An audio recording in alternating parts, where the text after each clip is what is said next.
Hi, I'm Darian Strehl, and for my culinary 232 class final project, I did my interview on Angie.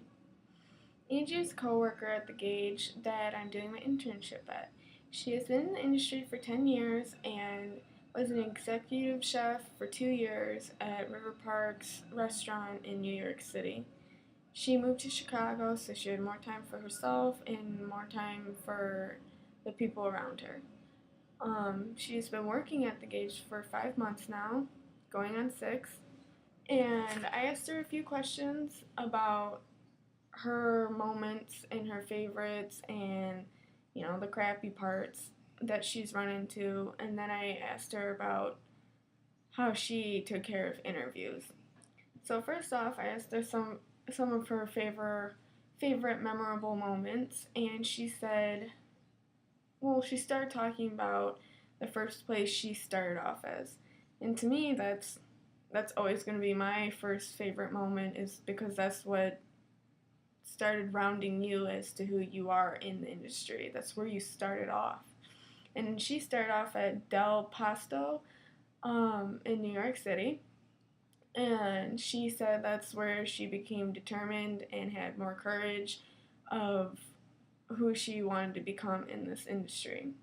Then I talked about some challenges she has run into while being in the industry, and her biggest challenge was balancing work with personal life.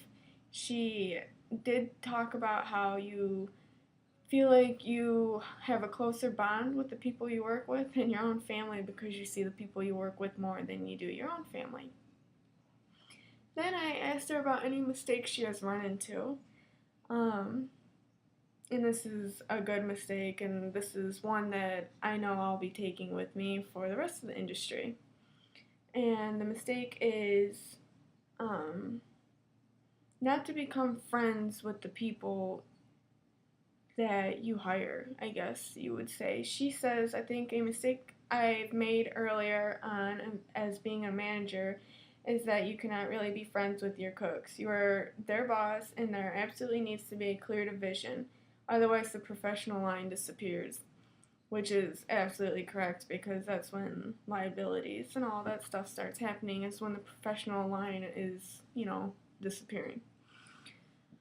Then I asked her, how did you get where you started off? As in, like, did she go to school or, did she change her mind on what she actually wanted to do? And she was a career changer. She did take for granted all the opportunities she did have, but she is grateful for where she has learned and started off from. And she said that's where she mostly got all of her experiences, is from where she worked and from the chefs she's known.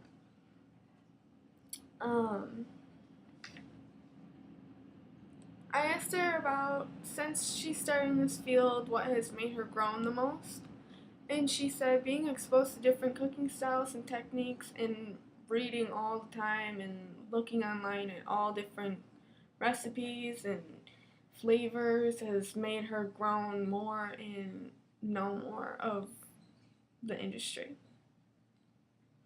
Then I proceeded to ask her about the philosophy of managing people, and I think it's one of the best things I've heard. She said to always lead by example, work harder than your staff, and never ask anyone to do anything yourself you wouldn't do.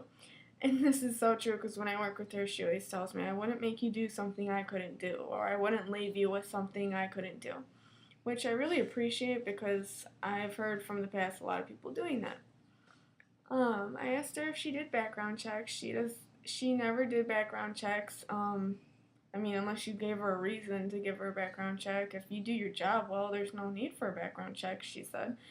I asked her if it was difficult finding staff members, and she said, well, it's New York City, and because it's, overpopulated with restaurants, it is kind of hard to find people to work for you.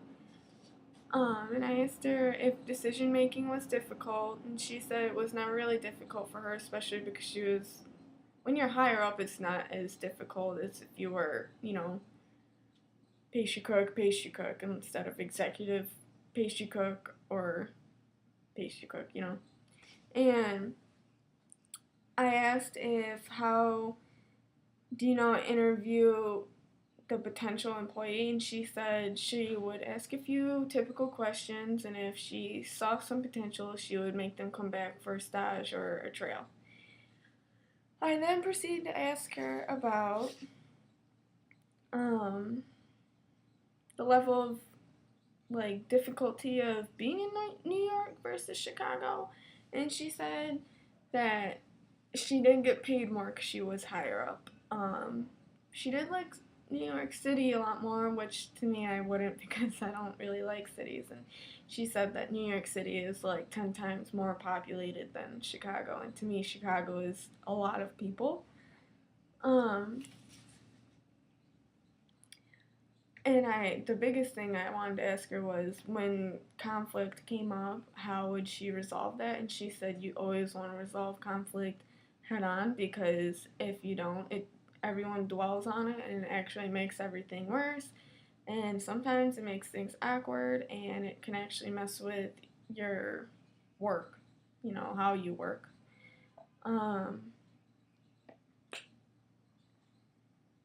I asked her, how do you deal with stress from the field, and what were your coping mechanisms?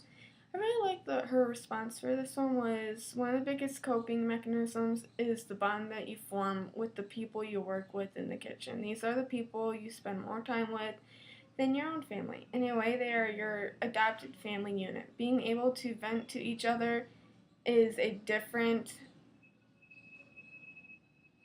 way of coping with things, but it's like your one savior that you have being in the kitchen is being close with the people you're around all the time.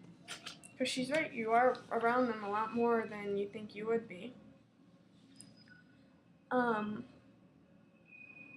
Lastly, one of the lastlies, I asked her, what is the importance to you of needing human resources in the food industry?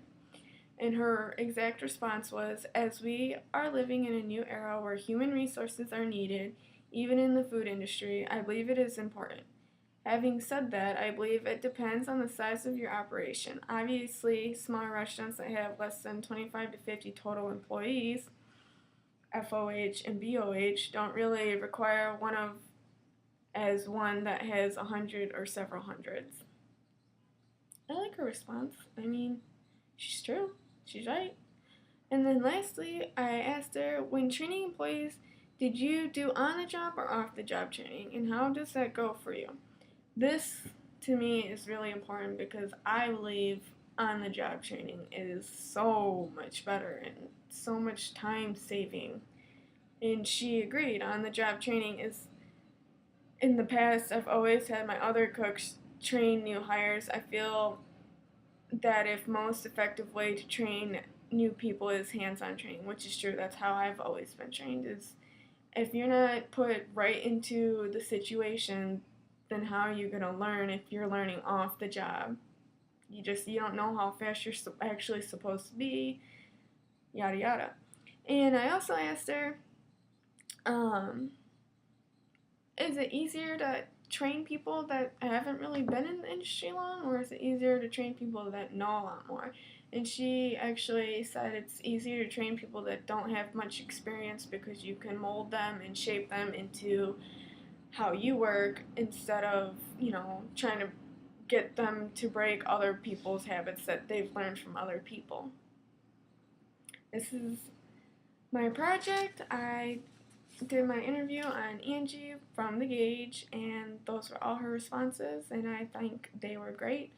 And I will be taking a lot of tips from her, and from working with her in the kitchen, I've actually learned a lot. And I'm glad I did my interview on her. Thanks for listening.